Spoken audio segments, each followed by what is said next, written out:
अपने समय में एक बहुत प्रसिद्ध चोर थे, का नाम था घाटम दास जी मीणा।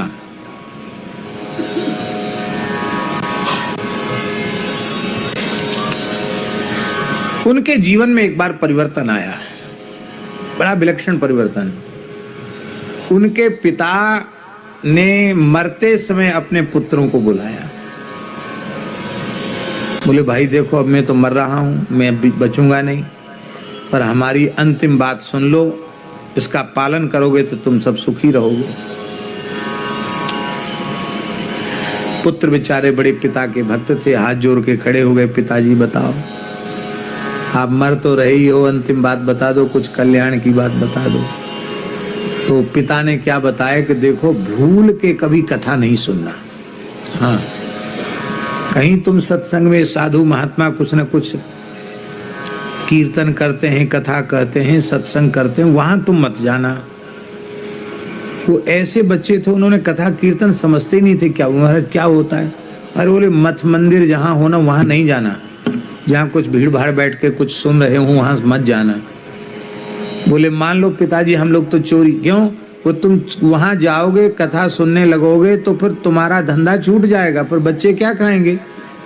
कथा सुनोगे तो चोरी कैसे करोगे?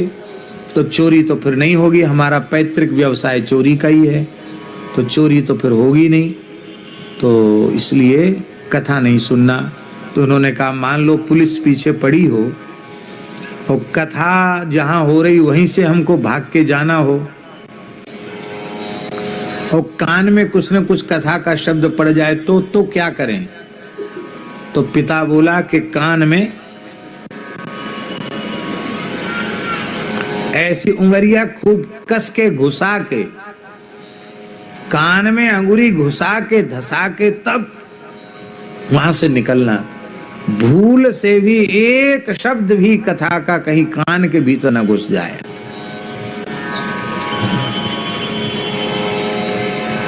पिताजी तो कह के चले गए कि कथा मत सुनना, नहीं तो चोरी नहीं होगी। लड़के सब पितरी आज्ञा पालक थे, वो सब कथा वथा नहीं सुनते थे, अपना उपद्रव करते थे। एक दिन घाटम जी के जीवन में ऐसी घटना घटित हो गई, पुलिस पीछे पड़ी थी और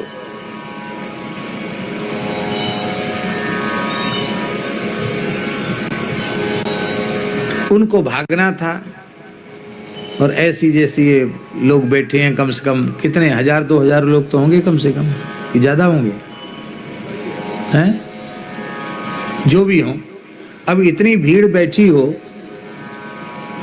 अब वहीं से निकलना हो तो क्या करोगे?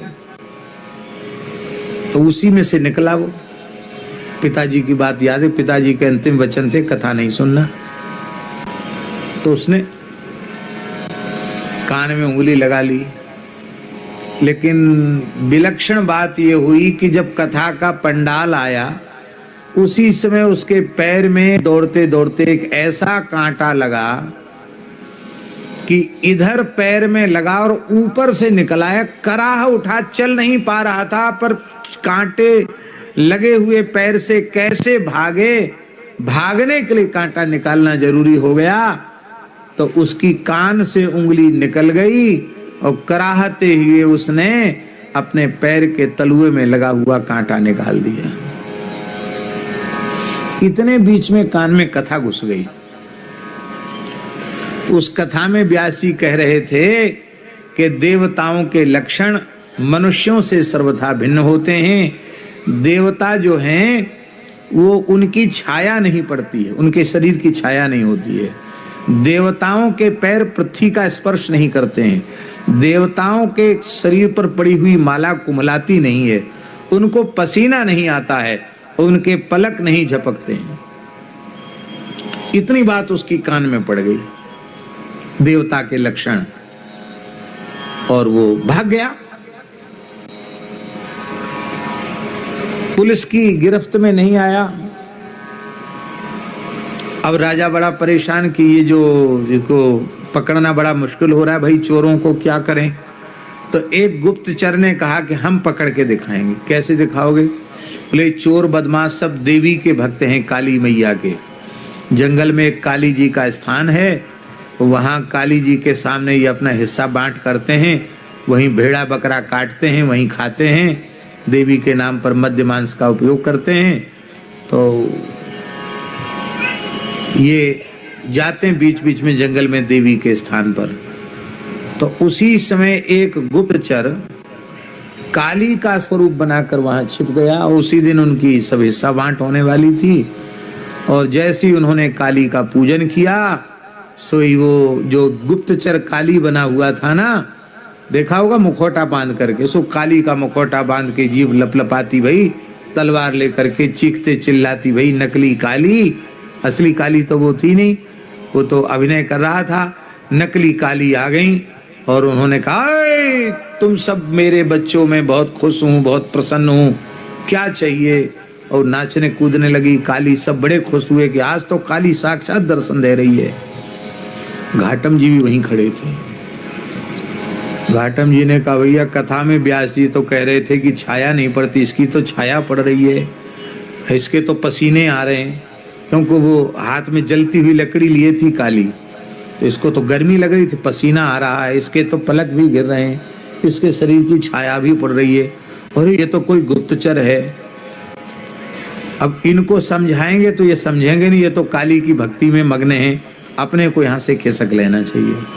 वो धीरे से घाटम जी वहां से खिसक गए, और इतने ही बीच में पुलिस आ गई, सब चोर पकड़े गए और सबको फांसी की सजा हो गई,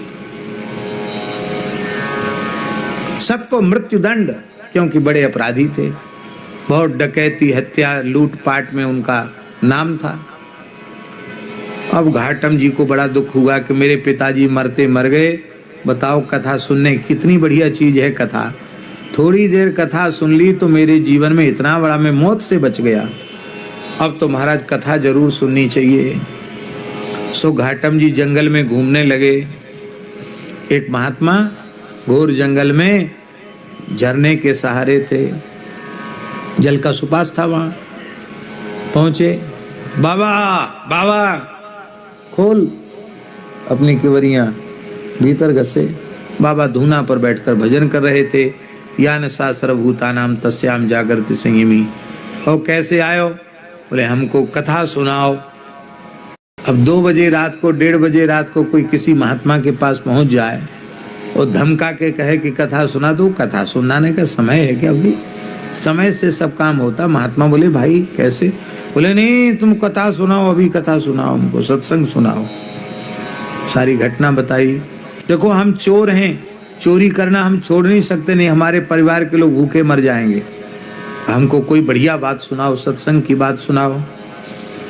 तो संत जी को दया आ गई, सारी बात समझी।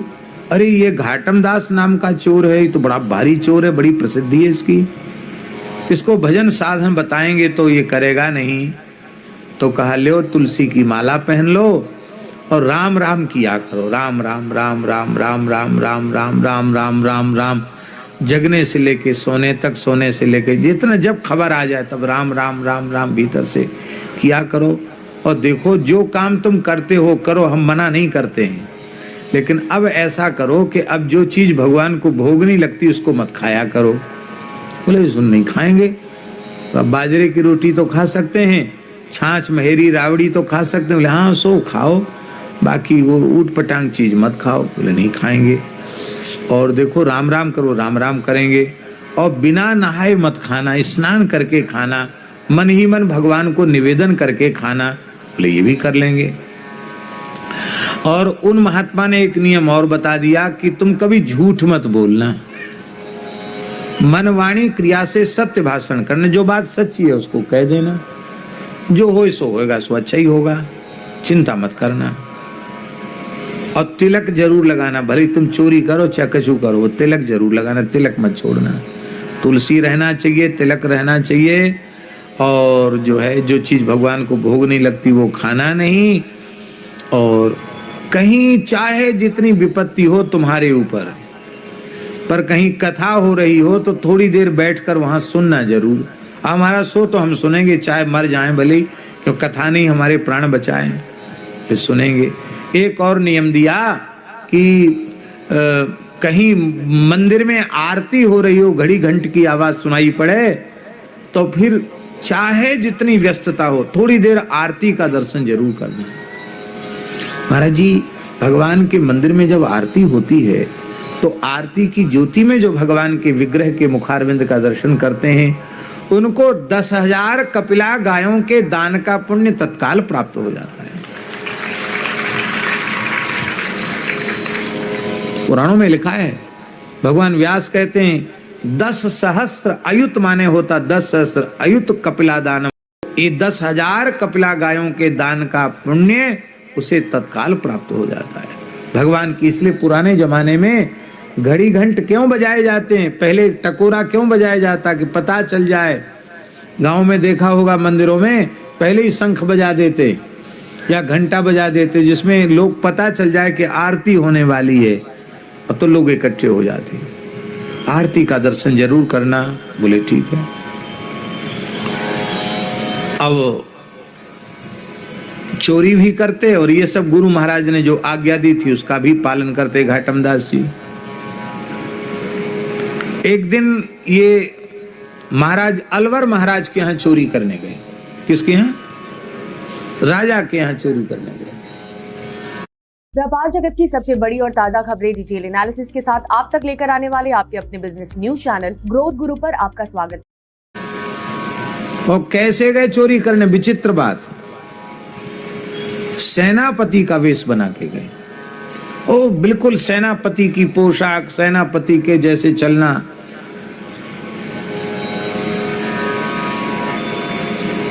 और इधर से तो गए साधारण घोड़े पर बैठ करके, अपना जो घोड़ा उनके पास था। और जैसे ही वहां पहुंचे तो जो महल का दरबान था उसने पूछा कौन? तो गुरुजी की बात याद आई। गुरुजी ने कहा था झूठ मत बोलना। कहा चोर। कहा कौन? कहा चोर। तो दरबान शक पका गया कि चोर अपने को चोर थोड़ी बोल सकता है, ये तो सेनापति जी हैं और ये डांट रहे हैं हमको कि तुम सेनापति को भी नहीं पहचानते, आंख फूट गई क्या तुम्हारी? बोले सरकार हजूर क्षमा करना, हम आपको पहचान नहीं पाए, आपके लिए थोड़े ही हम दरबान हैं, आप तो प्रेम से भीतर जाओ। भीतर घुसा दिया उसने। आगे फिर ड्योढ़ी पर एक सिपाही मिला, उसने कहा कौन? बोले चोर। अरे साहब हम आपको भूल गए, आप सेनापति जी हैं, भीतर पधारो। और उनको ये भी हो जाता था कि वहां भी तो मिला होगा चौकीदार। जब उसने भीतर कर दिया तो फिर आगे बढ़ते चले गए। और सबने यही सोचा पहरेदारों ने कि कोई अत्यंत आवश्यक गुप्त मंत्रणा की बात है जो आधी रात के समय इनको बुलाया है। और ये भीतर गए और भीतर जाकर के महाराज साहब के शयन कक्ष तक पहुंच गए। अब छोटी मोटी चोरी राजा के यहाँ करने की तो जरूरत है नहीं। रानी ने सोते समय अपने हीरे जवाहरात से जड़े हुए बहुमूल्य आभूषण उतार के रखे थे। राजा साहब ने भी अपने कुछ आभूषण रखे थे। तो महाराज और महारानी के आभूषणों को तुरंत कपड़े में बांधा और वहां से खिसके। और जाते समय इन्होंने राजा का शाही घोड़ा लिया, जो राजा का अपना निजी घोड़ा था जिस पर राजा ही सवारी करते थे। विशेष घोड़ा था, काले रंग का घोड़ा था, अरबी घोड़ा था। उस घोड़े पर इन्होंने सवारी किया, लगाम कस करके और चले। तो जब आते समय लोगों से इन्होंने चोर कहा तो जाते समय तो किसी ने उनको टोका ही नहीं, अपने आराम से चले गए। अब इधर राजा जब उठे तो उन्होंने देखा कि अरे तो हम आभूषण इतने पहरे में जब हमारे कक्ष से चोरी हो गई, इसका मतलब जब राजा की चोरी हो गई तो प्रजा भी असुरक्षित है। कि इतनी बड़ी चोरी तो घाटम दास ही कर सकता भैया। तुरंत पुलिस दौड़ने लगी, पकड़ो पकड़ो पकड़ो पकड़ो पकड़ो घाटम दास। चौकीदारों को बुलाया गया, क्यों भाई क्या बात है? बोले महाराज सेनापति जी आए थे, हमने तो पूछा था कौन? बोले हम चोर। तो हम तो सेनापति, अपने चोर अपने को चोर थोड़ी कहेगा। राजा ने तत्काल सेनापति को जवाब तलब किया। सेनापति ने कहा हजूर हम तो अपनी छावनी में ही थे, हम तो आए नहीं, रात को हम तो उठ के आए नहीं। तो सबको पक्का हो गया कि घाटम दास ही था।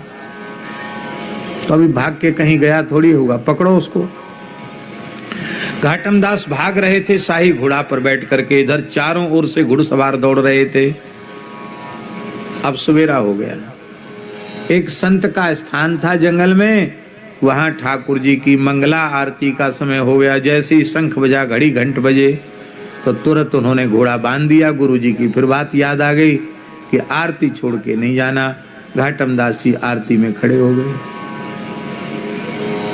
पीछे से पुलिस आ गई, घाटम दास को पकड़ लिया।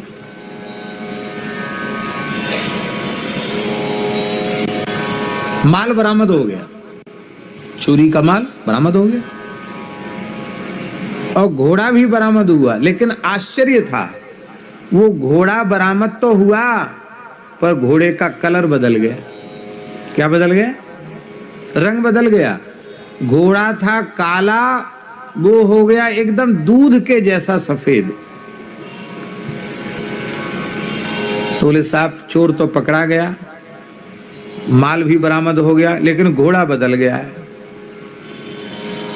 राजा ने कहा घोड़ा तो वही है, लेकिन कलर इसका कैसे बदला? घाटम दास से पूछा। घाटम दास झूठ तो बोलते नहीं थे, सारी सच्ची बात उन्होंने बता दी। मैं सेनापति बन के आया और भगवान की आरती में खड़ा था, तो मेरे प्राण बचाने के लिए ठाकुर जी ने घोड़े का रंग बदल दिया। इतना सुनती अलवर नरेश ने उनको प्रणाम किया। बोले आप संत हैं, आपके लिए ठाकुर जी ने घोड़े का रंग बदल दिया। आपको हम दंड तो नहीं देंगे, लेकिन अब आप संत हैं, आपको चोरी करना शोभा नहीं देता। आप क्यों करते हैं चोरी? बोले महाराज हमारे कोई धंधा नहीं है। बोले ठीक है, आपको माफी दी जाती है, जमीन जायदाद दी जाती है, आप प्रेम से भगवत भजन करो और भजन कराओ। मलुक दास जी महाराज ने संत नामावली में घाटम दास जी का नाम लिया है और नाभा जी ने भक्तमाल में भी उनका नाम लिया है। महाराज जी इसमें मलुक दास जी महाराज ने तो लिखा है कि सारे भारत के संतों में ये प्रसिद्धि थी कि घी खाना हो तो घाटम दास के यहाँ जाओ। बोलो भक्त वत्सल भगवान की जय। घाटम दास जी ऐसी सेवा करते थे, वो कहते थे महाराज पानी खर्च मत करना, राजस्थान है, पर घी तुमको जितना चाहो उतना तुम घी खर्च करो, उतना घी पी जाओ।